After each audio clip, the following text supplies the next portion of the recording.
Caribbean దేశమైన Trinidad and టొబాగోలో పర్యటిస్తున్న భారత ప్రధాని మోదీ ఆ దేశ ప్రధాని కమలా ప్రసాద్ బిస్సేసర్కు మహాకుంభమేళా నుంచి తీసుకొచ్చిన పవిత్ర జలాలు అందజేశారు. అలాగే అయోధ్య రామమందిర నమూనాను కూడా ప్రత్యేక కానుకగా ఇచ్చారు. బీజేపీ ఒక చారిత్రక నిర్ణయం దిశగా అడుగులు వేస్తున్నట్లు తెలుస్తోంది. పార్టీ జాతీయ అధ్యక్ష పదవిని తొలిసారిగా ఒక మహిళకు అప్పగించేందుకు సిద్ధమవుతున్నట్లు జాతీయ మీడియా కథనాలు ప్రసారం చేస్తున్నాయి. అంతేకాకుండా ఈ కీలక పదవి కోసం పలువురు పేర్లు పరిశీలనలో ఉండగా అందులో కేంద్ర మంత్రి నిర్మలా సీతారామన్, ఏపీ ఎంపీ పురంధరేశ్వరి, తమిళనాడుకు చెందిన బీజేపీ మహిళా మోర్చా జాతీయ అధ్యక్షురాలు వానతి శ్రీనివాసన్ ప్రధానంగా రేసులో ఉన్నట్లు తెలుస్తోంది. రాయచోట్లో ఇస్లామిక్ టెర్రరిస్టుల ఇళ్లల్లో తనిఖీలు కొనసాగుతున్నాయి. ఈ సందర్భంగా దొరికిన పేలుడు పదార్థాలను నిర్మానుష్య ప్రాంతాల్లో పేల్చారు. కర్నూలు రేంజ్ డీఐజీ గోయా ప్రవీణ్ సమక్షంలో పోలీసులు బాంబులను డిస్పోజ్ చేశారు. బీజేపీ నేత అందెల శ్రీరాము ఇంటి ముందు రోహింగ్యాలు రెక్కీ నిర్వహించిన అంశం తీవ్ర కలకలం రేపుతోంది. గత కొంతకాలంగా రోహింగ్యాలపై పోరాటం చేస్తున్న శ్రీరాములనేవారు టార్గెట్ చేసినట్లు తెలుస్తోంది.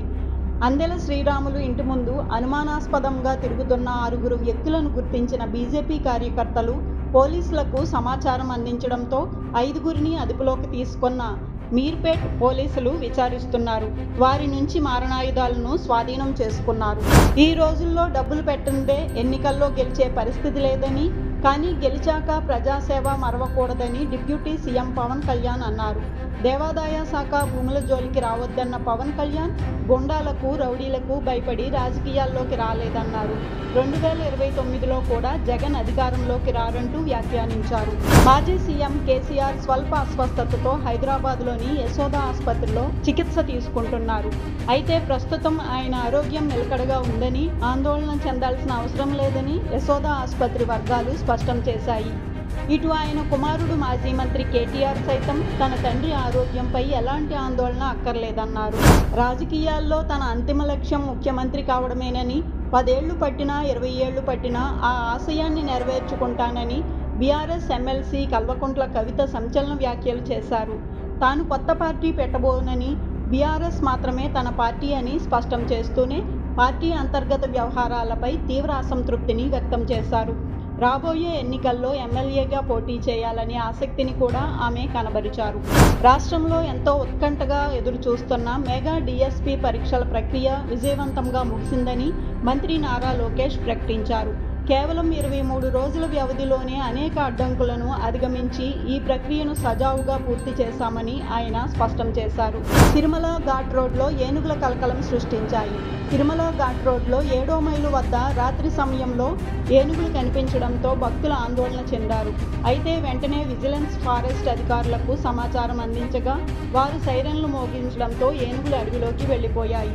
డిప్యూటీ సీఎం పవన్ కళ్యాణ్ తన 2 కుమారులతో కలిసి ఉన్న ఫోటో వైరల్గా మారింది.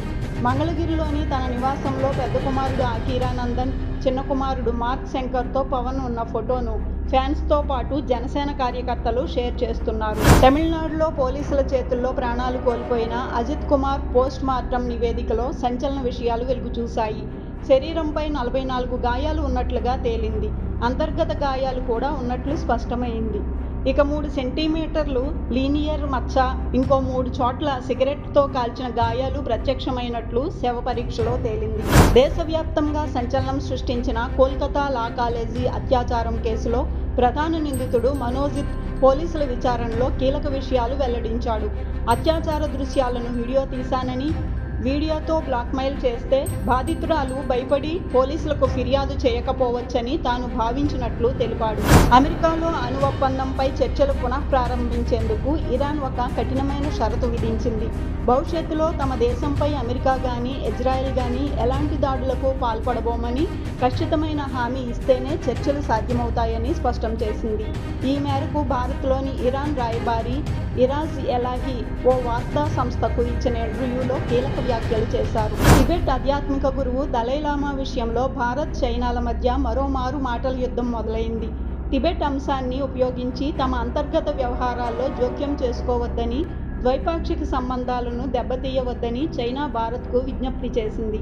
ఈ మేరకు చైనా విదేశాంగ శాఖ ఒక ప్రకటన విడుదల చేసింది. బలహీనమైన ఆటగాడిగా అభివర్ణించిన భారత్ చెస్ ప్లేయర్ దొమ్మరాజు గుకేష్ చేతిలోనే ప్రపంచ నెంబర్ 1 మాగ్నస్ కార్ల్సన్కు పరాభవం ఎదురైంది.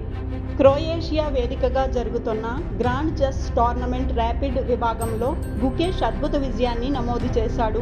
ఈ ఓటమి అనంతరం కార్ల్సన్ స్పందిస్తూ 18 ఏళ్ల గుకేష్ చేతిలో తనకు గట్టి శిక్ష పడిందని అంగీకరించారు.